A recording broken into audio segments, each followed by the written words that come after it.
धन्यवाद जी. Please start. Sir. Thank you, ma'am. Please be seated. Thank you. Sir, thank you, sir. You have allowed me to speak on a very important issue. Sir, I would like to point out at the outset that SIR is violative of parliamentary legislation. It violates the powers prescribed by Parliament. It's contrary to the judgment of Supreme Court, a 3 judges judgment of Lal Babu Hussain, and it is a malified exercise of power to selectively disenfranchise on the basis of religion. Sir, Election Commission of India cannot be bigger than Supreme Court and Parliament of India, sir. Sir, may I point out to you, sir, the representation of the RP Act of 1950 and Registration Electoral Rules 1960 prescribe that inclusion in the electoral roll will be based on self-declaration of citizenship backed by 106 documents of identity prescribed in Form 6 of 1960 rules, including Aadhaar. Now, this is an act which was passed in Parliament, sir.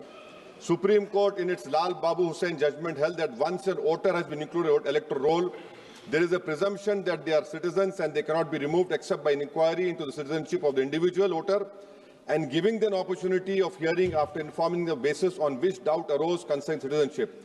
What is happening now is that the Election Commission is putting the burden of proof on the voter. It is completely in violation of the Representative People Act 1950, Electoral Rules of 1960 passed by this House and the Supreme Court judgment of Lal Babu Hussain, sir.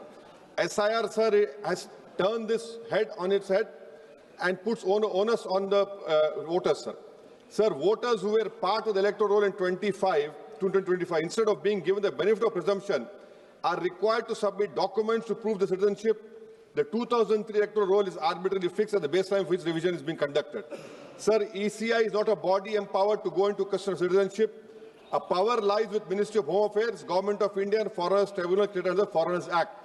Sir, may I point out to you that what ECI is doing is wrong. Section 14 of Citizenship Act 1950, read with 2003 NRC rules, Section 4, subsection 2, 3, 4, 5, 6, prescribe just such an exercise of evaluation of citizenship to be conducted by central government. How is it the ECI is assuming the power given to other agencies of Parliament just by passing executive order? This is an occupied field. The ECI has no role to intervene. Sir, as per the ECI release, 65 lakh voters were included, whose names were included in the electoral roll after the commencement of SIR exercise omitted from draft roll published on August 1, 2025. After that, sir, several lakh voters where names were included draft roll were served with show cause notice.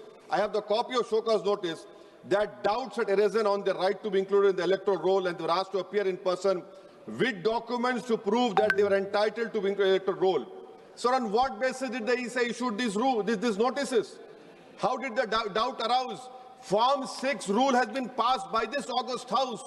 How can the ECI do it? They are violating the sanctity of a law that is passed in this August House. Sir, eventually 3.66 lakh such persons were deleted from the electoral roll with no order made available in the public domain, giving the reason for deletion. Sir, under SIR order, these persons are to be referred to authorities tribunal dealing with illegal foreign migration. Now, sir, look at this, what the government is supporting the ECI. When this 3.66 lakh such persons deleted, the government immediately, which was the draft was published on 30th August and finally 30th September, this government came out with the new Immigration and Foreigners Act 2025 and was notified, and an Immigration Foreigners Exemption Order 2025 cemeteries promulgated the same day.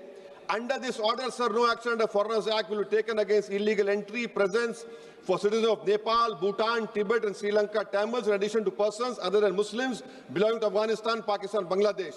Sir, when Supreme Court is seized on the petition of CAA, government issues a foreign exemption order. Why? Because they realize that in this 3.66 lakh, there can be people more than the non-Muslim also to protect them.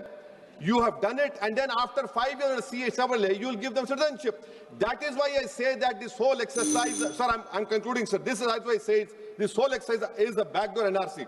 Sir, Ambedkar was asked, is India's democracy? He said only in formal sense.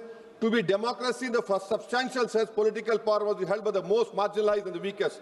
He repeatedly said political power is the key to social progress. You have only 4% Muslims over here. The ruling party has no Muslim member.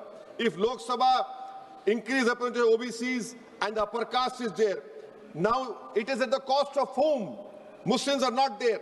They're not being reflected in the secular parties. For example, If Muslim majority seats like Wayanad can elect non-Muslims, surely Raebareli, Amethi, Ottawa can elect Muslims, sir. And now coming to this electors, sir. We are only become electors. We are not getting elected. Please conclude. Sir, I'm concluding. Sir, give me 2 minutes, sir. Please, sir. Now coming to this whole donations, BJP got 88% donations, sir. Nearly 2,243 crores. So we the people is now represented by We the Private Limited. I would request this ruling party to please consider adopting a mixed member parliamentary system like Germany. Each voter has 2 votes, one for their MP and one for a political party. A tally is done. First, all local winners get seats, and the rest of seats are filled with the overall number of seats. Each party matches roughly percentage. Secondly, sir, delimitation. Don't do delimitation like what you have done in Kashmir and in Assam. Because if BJP it is delimitation another game, it has to win. Then the loser is going to other political parties. But the loser will be country's democracy. Sir, right to vote. Ambedkar called it a principal theory of the Constitution. I would demand, I have put a private one's bill last assembly, the age of contesting elections for MLA and Lok Sabha should be brought down to 20. Rajya Sabha 25, for Vidhan Sabha 22. Why? Because, sir, we have 52% of India's population under the age of 30. What are we giving to them? So that is why I propose. And lastly, Thank sir, you. and I'm including this. Lastly, sir. Lastly, sir. Sir, I'm just concluding, sir. Lastly, sir, we must build a consensus and make right to vote a fundamental right. I oppose the SIR. This is nothing but backdoor NRC. This is exercise, a selective exercise to disenfranchise people in the name of religion. Thank you, sir. सभापति जी धन्यवाद।